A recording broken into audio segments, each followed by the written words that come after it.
Hey guys.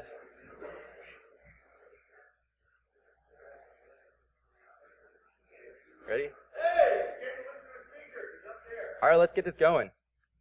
So about me, I am Joe Desimone. I've been, currently I'm a malware researcher at Endgame, and before that I was in the security community for about 5 years. Most of that was government, and I got my BS and master's from RIT in information security and forensics. And my interests are primarily reverse engineering, threat intelligence, exploit, or endpoint hunting, and today's talk, which is going to be about exploit kits. Alright, so this is the overview. And this talk is broken down into these sections. So first, it's going to be a quick primer on exploit kits. It's going to be pretty high level because there's a lot of other really good talks out there that get really into the weeds. But we'll jump right into MAXWELL, which is a tool that we're releasing today, which is designed to crawl through websites and basically report on exploit kit and watering hole activity. So I'll talk about tips for configuring your virtual machines to maximize your results if you actually want to go play with this. I'll talk about some anti-researcher issues that we ran into and how to overcome them. And I'll talk about how we detect exploit activity with high confidence. And then briefly we'll talk about post-processing and the signature detection phase of MAXWELL. And then finally we'll do a demo and I'll tell you where you can find the code. Alright, exploit kits. So there's basically two big avenues for criminals to compromise your system. The first one is email spam, and the second one are exploit kits. So basically, email infection vectors, they require pretty significant user interaction. So they have to actually click on your attachment. Sometimes they have to open it up and click through, if it's a macro, they have to enable macros. But exploit kits, they compromise their victim after a person simply visits a website, maybe something they routinely go to. And also email providers like Gmail they're really getting pretty good at filtering out malicious emails. I don't know about you guys, but I literally cannot remember the last time I had spam in my Gmail account. They're pretty good at nuking that stuff. So most of the time, exploit kits target patched vulnerabilities. So if you keep your browser and plugins up to date, you're mostly okay. But every so often, exploit kits will have 0 days, and they can do significant harm in that short window until people get their systems patched. So the typical business model for exploit kit authors is actually malware as a service. So instead of giving you the entire code and just, hey, go kind of have fun with it, they'll basically rent out access to the exploit kit. So they'll get a login where they can go to the control panel and access it through there. They can upload their malware and view stats and stuff like that. And typically the authors will rent it out on average for $2,000 or $3,000 a month. And Kaspersky, they actually did a nice blog post about their investigation of a criminal gang behind the lurk Trojan. So basically, these lurk guys, it was kind of like a criminal enterprise. They ran it like a business, and they were basically owning the hell out of these Russian banks. And eventually, their security caught up, and they weren't profitable in what they were doing anymore. So they're like, hey, we have this great exploit kit. Let's just go sell it. So that was actually the guys behind Angler. And in order to stay in business, they're like, well, now we got to sell our nice exploit kit. And there's a decent number of exploit kits in the wild. So I'm sure some of you have probably heard of Angler, Nuclear, Neutrino, Rig, Magnitude, and Sundown. But in the last 6 months, the two most popular exploit kits actually went off the market. So Angler, Angler and Nuclear were the two. Angler due to those guys getting arrested, basically the people that were running the alert gang. And then Nuclear, I don't honestly know what the reason was for that. There was a really great paper that got put out on Nuclear, so that could be related, but I don't know exactly why Nuclear went off the market. But basically there's this huge hole in the market share, and that resulted recently, in the last 4 or 5 months, in a surge in Rig and Neutrino exploit kit activity. So they're kind of jockeying for that top spot right now. And then, so another piece of the whole exploit kit puzzle are traffic distribution services, or gates.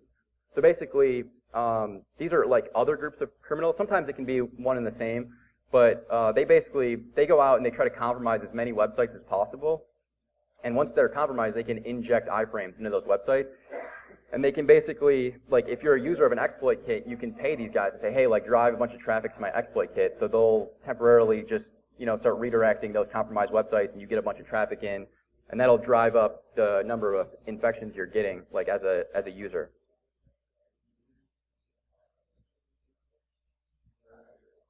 All right, so talk a little bit about the infection process right now. So basically, first thing, user, they go and they browse to a legitimate web page. And basically, the browser is silently redirected to an exploit kit landing page. So this stage varies. Either the website can be compromised, like I said, with some of like the TDS and other types of players in this arena, but it can also be through malvertising. So like the exploit kit users, they can basically pay to get advertisements, and then a user will visit that web page and they just get redirected through the advertisement to the exploit kit. But after they get redirected in the third phase, basically the exploit kit will send their landing page, which basically it contains usually a whole bunch of JavaScript. It'll profile the system, basically figure out what browser you're running, what plugins you're running, all their versions, and then on the back end, they can basically determine, oh, okay, we have an exploit that matches what this guy's running, and we're going to target them. So like an example could be like an outdated Flash version. Neutrino exploit kit is a little bit different in this regard. They don't have like their own landing page. Everything's actually bundled into one Flash file, which is a little bit different than most of the other exploit kits. But so in step 4, if the user's configuration is known to be vulnerable, they'll send whatever exploit to that particular user. And the user browser will go and they'll download that.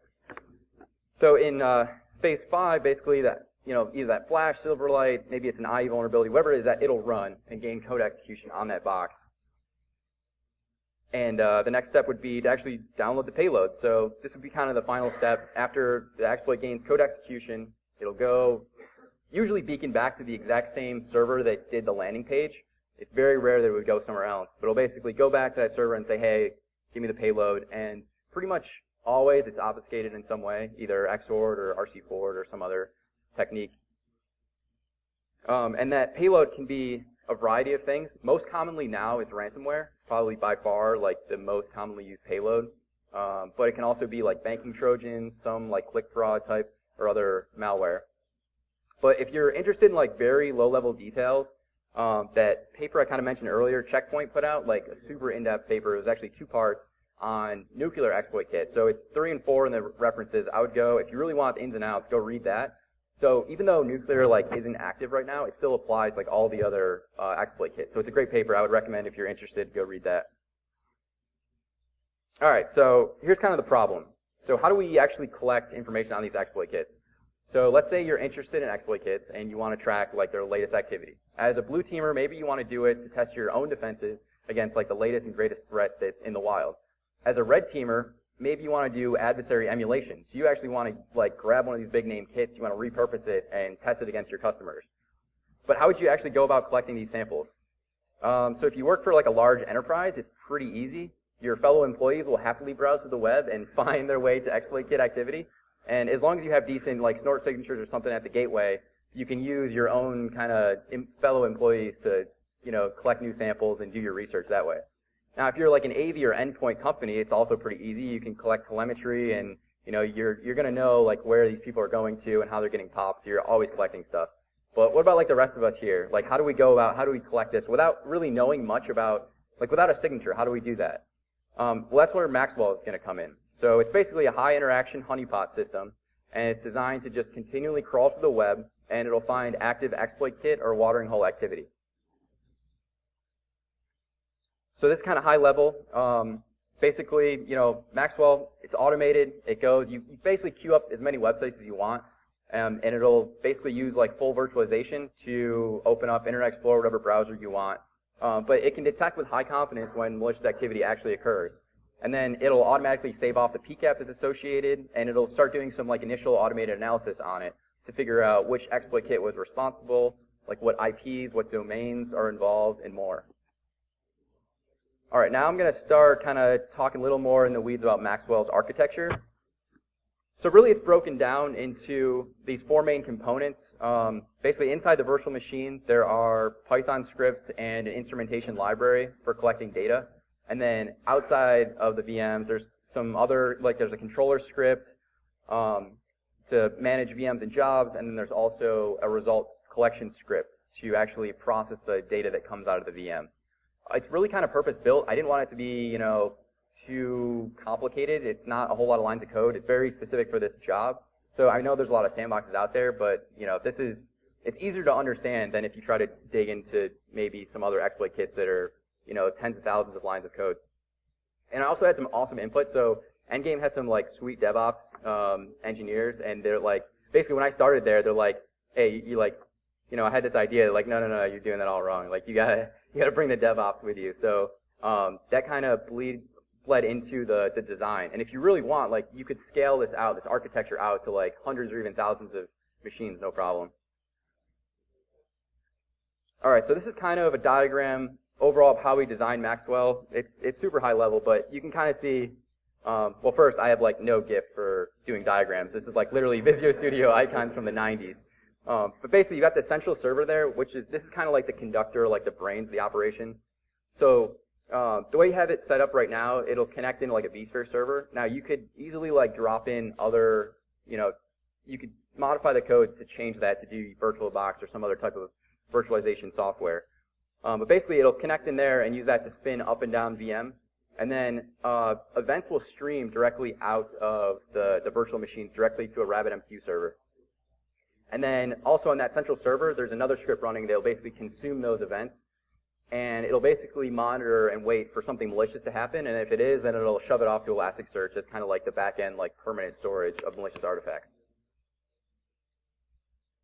All right, so inside the virtual machine, we've got some VM agent scripts.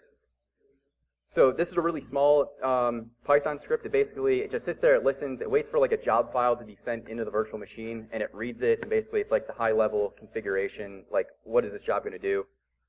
And basically I wanted that to be really simple, so I didn't have to keep on recreating new snapshots in my virtual machines when I'm doing development. I just kind of want that snapshot to be a more permanent kind of thing, and then the more complicated code that has bugs or whatever, I can easily just push it in at runtime. And then there's also a named pipe server. So basically, every process that gets the instrumentation library will connect to this named pipe server, which basically just receives all the events and then forwards it directly out of the virtual machine to the RabbitMQ server. And there's a whitelisting there with the named pipe server, where basically every message that comes in, it'll check it against a whitelist. That way, you don't get crazy amounts of noise. It's a major problem with a lot of other sandboxes. It's a ridiculous amount of events that happen, and you kind of don't know whether or not that's actually bad or is that something that normally happens. Well, we'll get into that a little more later, but this is kind of an example of what the whitelist might look like. So basically, the whitelist is configurable. It's just a text file. It kind of looks like JSON, but basically, so there's key value pairs for the event, and you can kind of set up your own rules to say, hey, if it matches this. If the value for this key matches, then you can filter it out. And you can do, a 0 would be a string equals, a 1 would just be a string contains, and you can even do regexes. So you can even, do multiple rules, in one line, and it basically will just and everything together. So, the goal is you want it to be, you don't want to, whitelist out potential malicious activity, but you don't want to have 1,000 rules in here to filter out everything. So you need kind of, the healthy balance. But basically, the first example on there, it's filter events where the function name is ntWriteFile and the file name.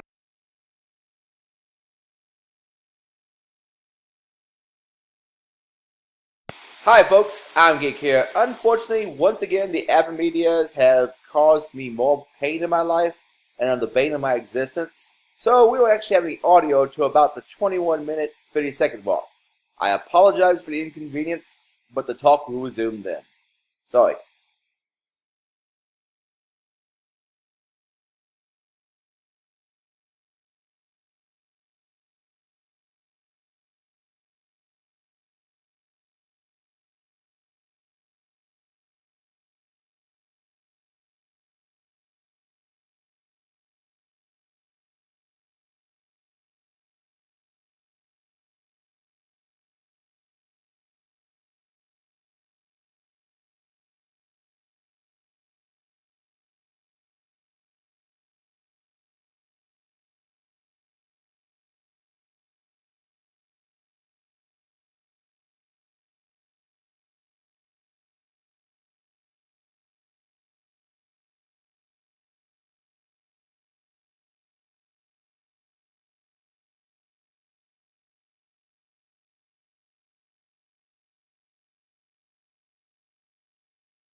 the exploit kits themselves, they have tons of randomization built in. So like you look at it and you're like, what the hell? It's like all these, words. They'll basically select like from a dictionary of like 500 words in order to randomly generate their the actual the GET request throughout the exploitation process.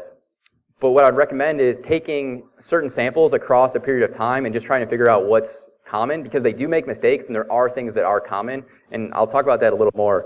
But basically, that's a decent way to do it. Also, a lot of people don't dig too much into the exploits themselves, but even like on Flash, I like to write my signatures on the actual Flash files. So like free Flash decompiler is great. I'll just fire that up. I'll take a look at like maybe 2 Flash files side by side and be like, oh, this kind of visually looks similar with like this decryption routine. So I can kind of look at like you can select and output the code bytes, and I'm just like, okay, well, these bytes are similar here, and you can write your signature. And those have proven to be really valuable and last for a long period of time. And you should definitely also follow like these guys on Twitter and check out their blogs. So this is what I use. Like, hey, I've got some random activity. I don't know what exploit kit it is. I can go to these their websites and kind of look at their samples and compare it to what I'm seeing and be like, oh, this looks like the exact thing they were calling neutrino or they were calling rig or magnitude. And that's how you can kind of build out and understand like what's really happening.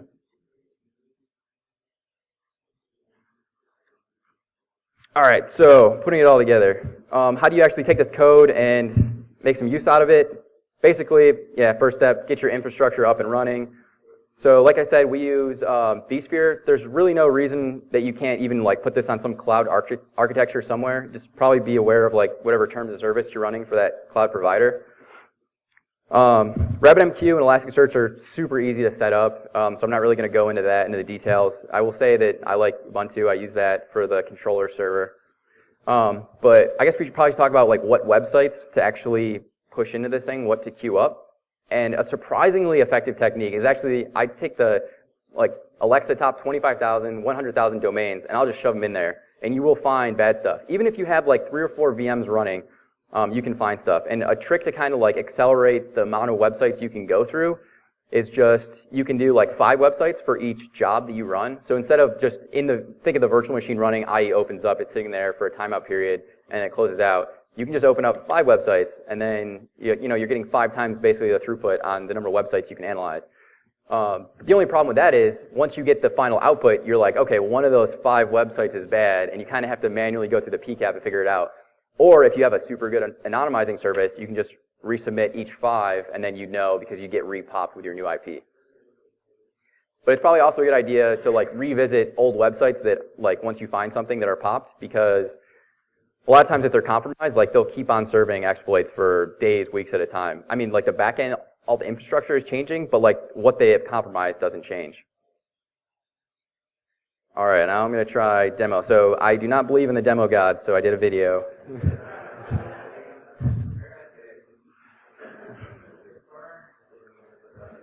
Yep. But I'll kind of show you guys, what? Oh, am I not mirrored? Oh, yikes. Does anyone know how to mirror? So I can like... Yes, they do. I'm kind of a Mac noob.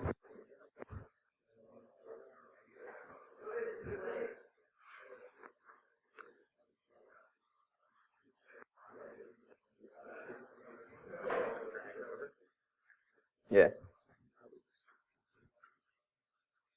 You guys see this? Is it peeking out? Is it peeking out? Ah. Now, the problem is I have no idea how... Oh, wait. You're not Can I just mirror? Yeah, exactly. Yeah, just mirror. Display. That's all right. Show mirroring options in the menu bar when available. Not available. Oh, there you go. Yep. Whoa, look at that. All right, so I am definitely going to preface this. I literally went through W3 schools to develop some of the web front end on this. So, like, you guys, I apologize in advance. But basically, so initially, I had no results in my little dashboard that I put together. Oh, this is awful. Holy shit. Oh, my God. So I do have a fallback. I have some screenshots, which are shitty, but I could show them. Do it live. Yep, yeah, you can't see anything. So basically, I'll just kind of walk through what I did briefly, and then I'll show you some screenshots. Basically, so on the left, I had the actual output from the controller. So basically, it's spinning up and down virtual machines. And then I had, queued up probably 50,000 websites. But I can go in and I can queue a new website with a higher priority, and it'll automatically jump right to it. So I just went in. I knew of a compromised website, so I put that in. And basically, within probably 5 seconds of that new job being executed, there was, you get all the output from the virtual machine just being streamed back to the results console, and that's just being dumped into Elasticsearch backend. So, let's just skip through all that. All right, yeah, that's garbage. All right, so go into the backup screenshots.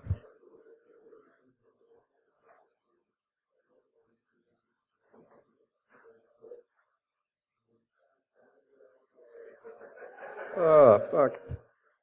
Here, no.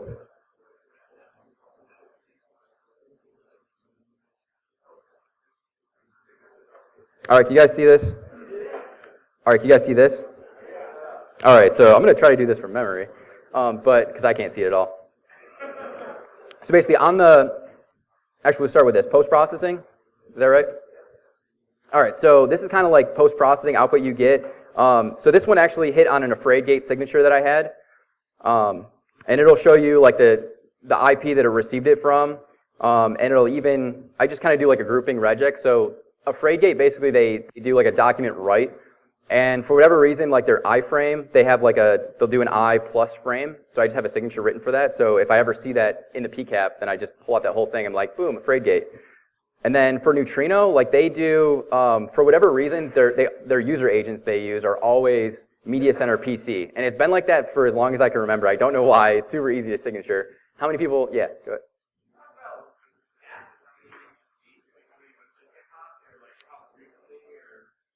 So, to be honest, like I haven't been running this like in the last couple months, but I would say like in the top 25,000 like domains, I'll see at least like maybe 2 or 3 a day that are compromised, at least. And that's kind of without great like obfuscation like my IPs. Like I know they're probably detecting some of my activity.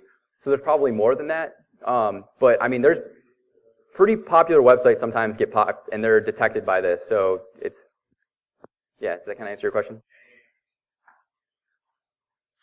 So it'll pull out the GET request, the actual payload, and it'll label it, hey, this is Neutrino because this GET request looks really familiar to me. And you can see there's the host name in there. I gotta go back one. And then this is kind of the output of the event. So right at the top, you can actually see there's like a VM detect kind of in the middle of the top line. So this one was actually looking for ESET, like NOD32 antivirus, and we detected that. So that was an event that came right out. So even if they don't target like the exploit, we have that event, like it will still flag on it. It was also looking for Fiddler. And then we have a guard page violation. So you can see what it basically tells you is the source and the destination module for that guard page violation. And basically it's saying Flash was trying to read from Flash, which is kind of weird, and that doesn't normally happen. And that's actually because of the read primitive. So they were basically going through memory trying to find like the target routine that they wanted to locate. So it caught it in that regard. And then the next guard page was basically the shellcode routine. So it kind of looks like a funky, iexplorer.exe, EAF, and some basically the address that it caught it at. But that gets saved out, and we can run. On my demo, I had a YAR rule. It basically, you could log on those actual shellcode routines to even narrow down what the exploit kit is.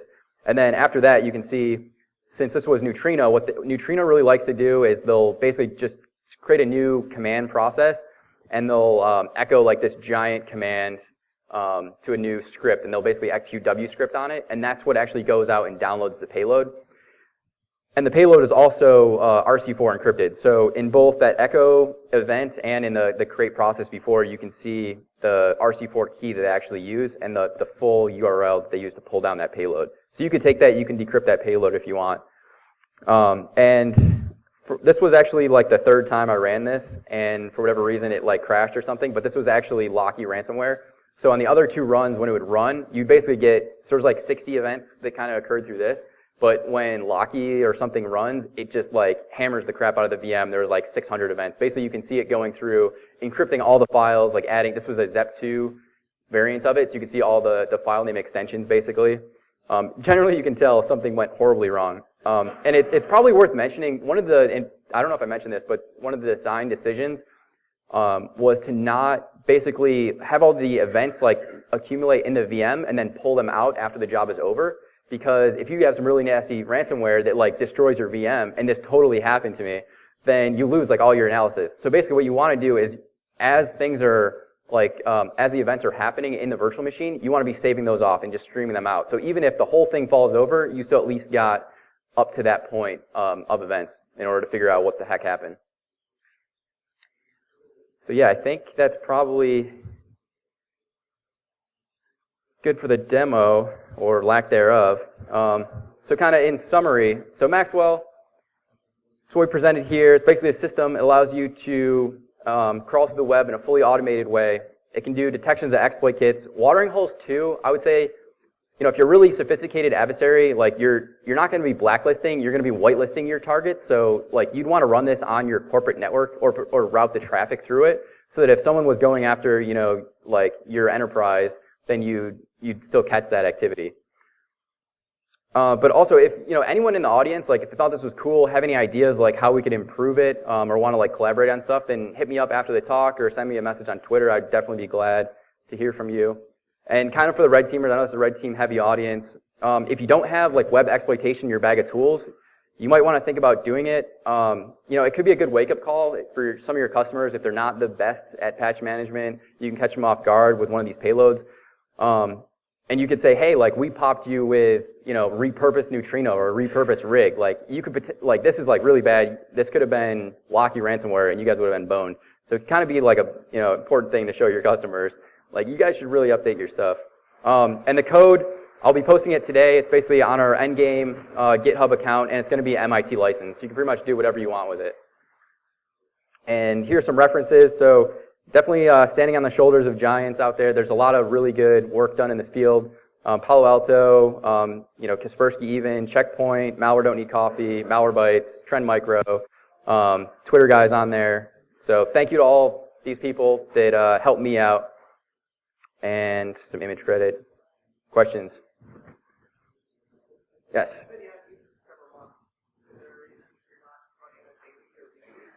So the question was, why am I not running it in several months? So I just been really busy working on other projects. This was like a really fun like research project, and then I kind of just got distracted and was like, oh, some other shiny object just kind of kept me over here. So that's just, there was no particular reason other than that. Any other questions? Yep. Yeah. Yeah, actually, so you can go into the config file for like vSphere. You can actually disable certain things that they look for. Like, I could probably send it to you, but there's like a list of configuration options that I can dump into like the VMware config file that hardens it against those sort of things. But definitely like no VMware tools, like, and keep like security, like Wireshark, Fiddler, like. I mean, if you don't need it in your VM, like, don't install it. But, I mean, in reality, like, if they really want to catch you, they will. But it's, at what point do they catch you? Like, if they are just able to fingerprint you in JavaScript, it's pretty easy to evade that detection. But, yeah, if they're doing it, like, in their shellcode or something, that would kind of suck. But, yeah. Hopefully that answers your question. Anyone else? Yep.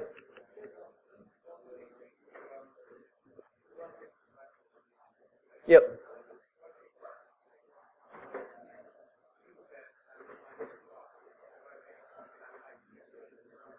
The question is, how do I automate a whole bunch of URLs? So basically, there's a script.